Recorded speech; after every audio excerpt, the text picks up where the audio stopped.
Ay buntag mga guys, nanapunta diri sa ato ang displayhanan og karda ba. Mao ni ang interior sa ato ang tindahan no, daghan tag mga display nga gina-stock. So mao ni ang gawas no, makita nato diri dapit sa dalan o pasulod tag butang na mog tent na tent para dili mainitan ang ato ang saging. Sa makita ninyo nga nag-file mi og saging kay bag-ong delivery. Every morning mi naga-stock og saging nga kardaba kay adlaw-adlaw mi na ay naga-deliver. Then diya dagko ato mga saging, daghan tag mga hinog pod na saging nga available sa atong tindahan. Adto lang mo diri then sa gusto magpalit or sa gusto mag-deliver sa saging, adto lang mo diri sa tong pwesto diri sa National no, magpet ubos sa pader jud sa eskwelahan mag-end. Pagkita lang atong tindahan diri sa tindahan.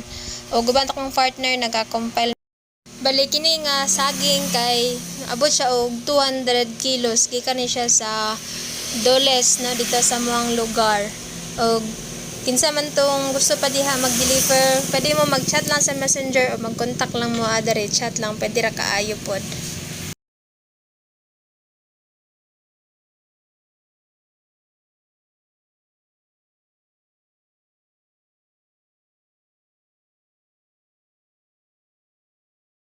Diya kay naabot na si tatay dira, nangutana siya og nagpila ba mong kuha, asa binagakumpra o para pud sa masayran sa tanan nga nagakuha pud mi og kanang lubi no, naga-beaker may ginapalit na mo og 6 ang per kilo po.